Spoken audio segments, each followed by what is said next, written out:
Bismillahirrohmanirrohim. Assalamualaikum warahmatullahi wabarakatuh. Alhamdulillah, jumpa lagi dalam Syiar Ramadan tahun 1447 Hijriah di channel YouTube Agrianita IPB University. Hari ini kita akan melanjutkan kisah Nabi Muhammad SAW tentang perasaan Khadijah binti Khuwailid. Setelah beberapa bulan, kafilah Mekah pun datang kembali di tempat perhentian Mar al-Zahran. Sehari perjalanan dari Mekah, para agen biasanya mendahului datang ke Mekah untuk memberi laporan perdagangan.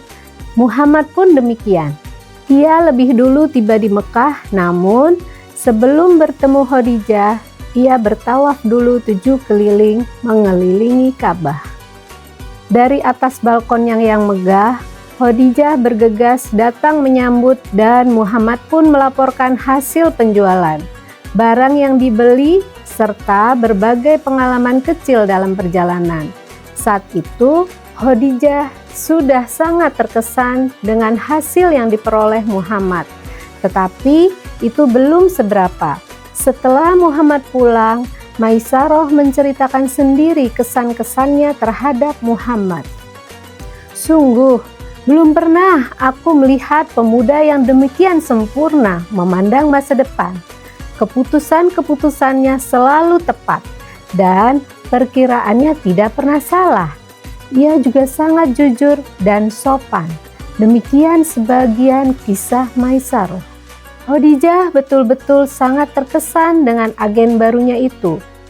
Warokoh bin Naufal pun datang dan mendengar sendiri kisah Maisarah tentang Muhammad. Ada hal yang aneh pada diri Maisarah. Biasanya dia sangat menekankan laporannya pada masalah-masalah bisnis. Akan tetapi, kini persoalan dagang seolah-olah menjadi hal kecil. Yang dibicarakan Maisarah kali ini hanya tentang Muhammad, dan Muhammad. Padahal, keuntungan yang mereka dapat kali ini benar-benar luar biasa. Jika dikatakan bahwa Khadijah memiliki sentuhan emas, tepatlah apabila Muhammad disebut memiliki sentuhan penuh berkah. Ketika Warokoh telah mendengar semua itu, ia tenggelam dalam pemikiran yang sungguh-sungguh. Setelah cukup lama berdiam diri, ia berkata kepada Khadijah, "Mendengar darimu dan dari Maisarah mengenai Muhammad, dan juga dari apa yang kulihat sendiri, aku berpendapat bahwa ia memiliki semua sifat dan kemampuan sebagai seorang utusan Allah. Mungkin dialah yang ditakdirkan untuk menjadi salah seorang di antara para rasul pada masa yang akan datang." Khadijah memiliki teman seorang wanita bangsawan bernama Nafisah binti Munyah. Nafisah tahu setelah suami kedua Khadijah meninggal, banyak bangsawan Quraisy yang melamarnya. Namun Khadijah menolak. Nafisah tahu bahwa Khadijah takut semua lamaran itu hanya bertujuan mengincar hartanya. Lebih dari itu, Nafisah juga tahu bahwa yang diinginkan Khadijah adalah seorang laki-laki berakhlak agung. Nafisah juga tahu bahwa ada satu laki-laki yang seperti itu di Mekah. Ia adalah Muhammad. Karena itulah, begitu Khadijah membuka diri kepadanya tentang Muhammad, Nafisah tidak terkejut lagi. Khadijah meminta Nafisah mencari jalan untuk mengetahui bagaimana pandangan Muhammad tentang dirinya. Maka, ketika Muhammad dalam perjalanan pulang dari Ka'bah, Nafisah menghentikannya.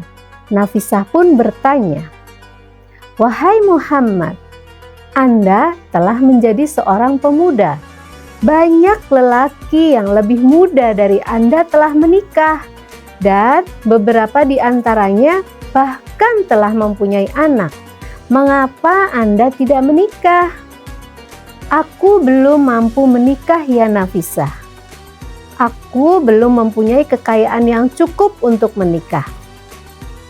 Apa jawaban Anda jika ada seorang wanita yang cantik, kaya, dan terhormat mau menikah dengan Anda walaupun Anda belum mampu?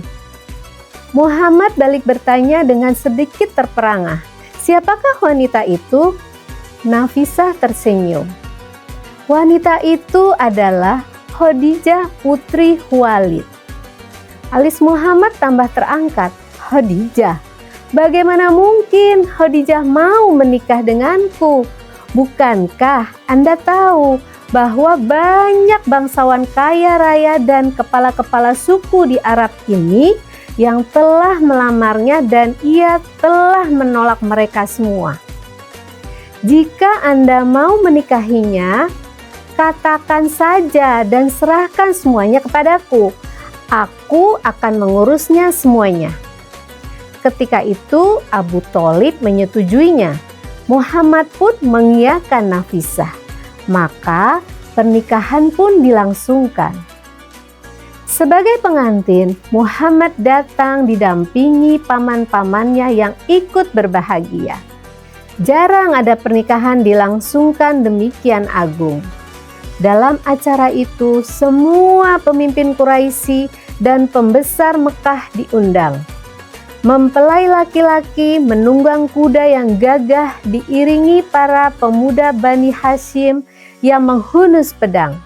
Sementara itu, kaum wanita Bani Hashim berjalan lebih dulu dan telah diterima di rumah mempelai wanita. Rumah Khadijah yang megah saat itu telah diterangi cahaya lilin dalam lampion-lampion yang digantung dengan rantai-rantai emas. Setiap lampion terdiri atas 7 batang lilin. Semua pembantu Khadijah diberi seragam khusus untuk menyambut para tamu yang datang menjelang sore hari. Kamar pengantin benar-benar istimewa. Kain sutra dan brukat digantung begitu serasi. Lantainya tertutup karpet putih dan diharumi dupa dari guci perak. Khadijah sendiri begitu anggun hingga tampak bercahaya seperti matahari terbit. Ia mengenakan pakaian pengantin yang sangat indah dan jarang ada duanya saat itu. Abu Thalib adalah wakil mempelai laki-laki dalam memberi sambutan, sedangkan Warokoh bin Naufal adalah wakil pengantin wanita. Tidak ada laki-laki segagah Muhammad. Paras wajahnya tampan dan indah, perawakannya sedang, tidak terlampau tinggi juga tidak pendek. Rambutnya hitam sekali dan bergelombang, dahinya lebar dan rata, di atas pasang alis yang lengkung, lebat dan bertaut. Sepasang matanya lebar dan hitam, di tepi putih matanya agak kemerahan. Tampak lebih menarik dan kuat. Pandangannya tajam dengan bulu mata yang hitam pekat. Hidungnya halus dengan barisan gigi yang bercelah-celah. Air mukanya membayangkan renungan dan penuh pikiran. Pandangan matanya menunjukkan kewibawaan, membuat orang patuh kepadanya. Demikian kisah Nabi Muhammad SAW bagian ke-22. Temukan kelanjutan kisah selanjutnya esok hari hanya di channel YouTube Agrianita IPB University. Semoga kisah Rasulullah ini dapat memberikan pencerahan dan hikmah untuk semua. Amin ya robbal alamin. Wassalamualaikum warahmatullahi wabarakatuh.